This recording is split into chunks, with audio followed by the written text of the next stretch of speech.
আসসালামু আলাইকুম everyone, welcome back to my channel Ishrat Arpa.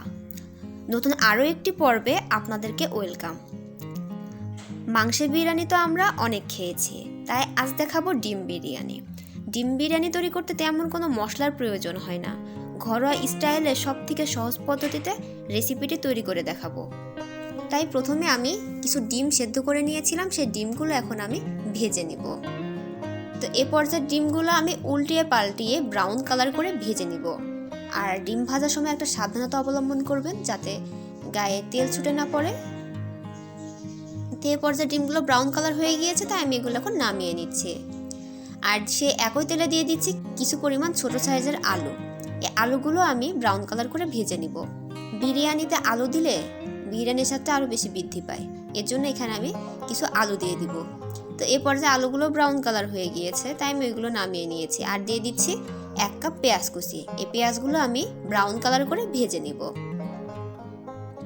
তো এ পর্যায়ে পেঁয়াজগুলো ব্রাউন কালার হয়ে গিয়েছে, তাই আমি এখানে দিয়ে দিচ্ছি 1 স্পুন রসুন বাটা আর দিয়ে দিচ্ছি 1 স্পুন আদা বাটা। এখন আমি এগুলো একটু পেঁয়াজের সঙ্গে খুব ভালো করে নেড়ে মিক্সড করে নিব। আর দিয়ে দিলাম সামান্য পরিমাণ পানি। আর দিয়ে দিচ্ছি রাঁধুনি বিরিয়ানি মশলা। বিরিয়ানি মশলাটা দেওয়ার পর আবারও আমি খুব ভালো করে মিক্সড করে নিব। এ পর্যায়ে আমি আরও একটু পানি অ্যাড করলাম। আর দিয়ে দিব স্বাদ মতো লবণ। আর দিয়ে দিচ্ছি 1 স্পুন লাল মরিচের গুঁড়া। এখন লবণ এবং মরিচের গুঁড়া আবার খুব ভালো করে আমি মশলার সঙ্গে মিক্সড করে নিচ্ছি।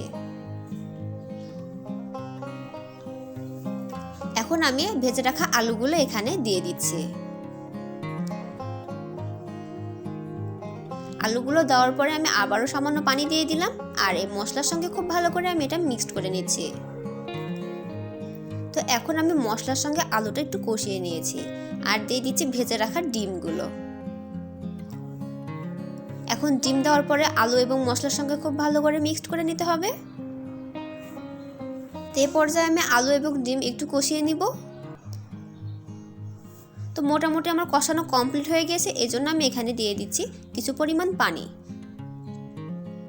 এখানে পানির পরিমাণটা খুব বেশি দেওয়া লাগবে না, কারণ আলু এবং ডিম দুইটা সেদ্ধ করা, এজন্য পানির পরিমাণটা একটু কম দিতে হবে। আর দিয়ে দিচ্ছি দুধ। তো দুধটা দেওয়ার পর আবারও খুব ভালো করে আমি মিক্সড করে নিলাম। এই পর্যায়ে ডিম এবং আলু এটি আমি ঢেকে দিচ্ছি। তো এখন এই ঢাকনাটা উঠিয়ে আমি একটু নেড়ে নিব। উল্টিয়ে পাল্টিয়ে এগুলো আমি নেড়ে নিচ্ছি। এ পর্যায়ে ঝোলটা অনেকটা কমে গিয়েছে, আমি এই ঝোলটা আরও কিছু পরিমাণ কমিয়ে নিব। ডিম বিরিয়ানিতে খুব বেশি পরিমাণ ঝোলের প্রয়োজন হয় না। তো এ পর্যায়ে মশলা থেকে আরও পানি কমে গিয়েছে, আমি এটা একদম শুকনো শুকনো করে নিচ্ছি। তো এখন এই ডিম এবং আলু রান্না কমপ্লিট হয়ে গিয়েছে, তাই আমি এটা এখন রেখে এখন আমি চাউলটা ভেজে নিচ্ছি। প্রথমে তেলে আমি 3টি তেজপাতা, দারচিনি এবং এলাচ দিয়ে দিচ্ছি।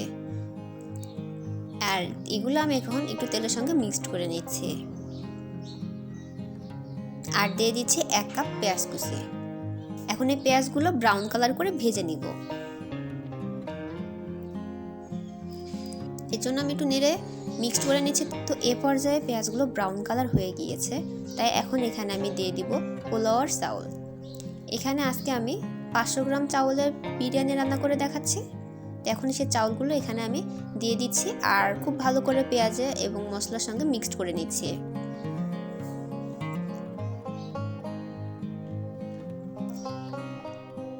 বিরিয়ানির জন্য পোলা চাউলটা ভেজে রান্না করলে আমার কাছে সবথেকে বেশি ভালো লাগে, এজন্য আমি পোলা চাউলটা ভেজে রান্না করব। আর চাউলটা যতক্ষণ পর্যন্ত না ঝনঝন আওয়াজ করবে সে সময় পর্যন্ত আমি এটা ভেজে নিচ্ছি। আর এখন দিয়ে দিলাম স্বাদ মতো লবণ। আর দিয়ে দিচ্ছি 1/2 স্পুন রসুন বাটা আর 1/2 স্পুন আদা বাটা। আর দিয়ে দিচ্ছি 4টি আলু বোখারা। এখন এগুলো আমি আবারও খুব ভালো করে মিক্সড করে নিচ্ছি। চাউলগুলো ভাজা কমপ্লিট হয়ে গিয়েছে, চাউলগুলো থেকে ঝনঝন আওয়াজ করতে শুরু করে দিয়েছে, তাই এখন আমি এখানে দিয়ে দিব গরম করে রাখা পানি। আর এখানে আমি 500 গ্রাম চাউলের জন্য 1 লিটার পানি ব্যবহার করব। এখন পানিগুলো দিয়ে দিচ্ছি আমি আস্তে আস্তে করে। আর পানিটা দেওয়ার সময় একটু সাবধানতা অবলম্বন করতে হবে যাতে শরীরে ছুটে না পড়ে। এখন চাউলের সঙ্গে পানিটা আমি একটু ভালো করে মিক্সড করে নিচ্ছি আর দিয়ে দিচ্ছি বিরিয়ানি মশলার বাকি অর্ধেক অংশ। মশলাটা দেওয়ার পর আবার আমি খুব ভালো করে চাউলের সঙ্গে মিক্সড করে নিব। আর এ পর্যায়ে দিয়ে দিব সামান্য পরিমাণ চিনি। চিনির পরিমাণটা খুব বেশি দেওয়া লাগবে না, সামান্য দিলেই হবে। আর চিনিটা দেওয়ার পর আবারও আমি এটা খুব ভালো করে মিক্সড করে নিচ্ছি আর দিয়ে দিচ্ছি চামচ বিরিয়ানির সেন্ট। এটা দিলে বিরিয়ানি গন্ধটা অনেক বেশি বৃদ্ধি পায় আর খেতে অনেক বেশি মজা লেগে থাকে। আর যখন চাউলগুলো ফুটতে শুরু করে দিয়েছে সে সময় আমি এখানে আলু এবং ডিমের রান্নাটা দিয়ে দিচ্ছি। দিয়ে আমি এটা আবার খুব ভালো করে চাউলের সঙ্গে মিক্সড করে নিচ্ছি।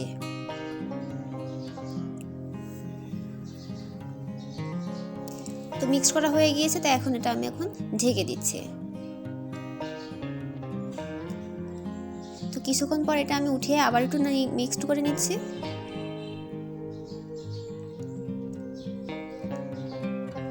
উপর নিচ উল্টে পাল্টে খুব ভালো করে মিক্স করে দিতে হবে। আর এ পর্যায়ে লবণ হয়েছে কিনা এটাও চেক করে নিতে হবে। তো আমার মিক্সড করা কমপ্লিট হয়ে গিয়েছে, তাই এখন আমি এটা আবারও ঢেকে দিচ্ছি। বিরিয়ানি ঝরঝরা করে রান্না করার ক্ষেত্রে এটা ঢেকে রান্না করলে অনেক বেশি ভালো হয়, এর জন্য আমি এটা ঢেকে রান্না করে কমপ্লিট করে নিব। তো এ পর্যায়ে ঢাকনাটা উঠিয়ে আমি আবারও একটু মিক্সড করে নিচ্ছি, পানিটা অনেক অংশ কমে এসেছে। তো এই পর্যায়ে আমার মিক্সড করা কমপ্লিট হয়ে গিয়েছে, সেজন্য আমি এটা আবারও ঢেকে দিচ্ছি। তো ভিউয়ার্স, এই পর্যায়ে আমার বিরিয়ানি রান্না কমপ্লিট হয়ে গিয়েছে, তাই এখন এই বিরিয়ানিটা আমি সার্ভ করে নিব। দেখুন ভিউয়ার্স, আমার ডিম বিরিয়ানি রান্না কমপ্লিট হয়ে গিয়েছে। এখানে কোনো বাড়তি উপকরণ দেওয়া নেই, পুরো ঘরোয়া উপকরণে বিরিয়ানিটি রান্না করা হয়েছে। আশা করি আজকের ভিডিওটি আপনাদের কাছে ভালো লেগেছে, আর ভালো লেগে থাকলে অবশ্যই আমাকে কমেন্টের মাধ্যমে জানাবেন। আজকের ভিডিওটি এ পর্যন্তই। আল্লাহ হাফেজ।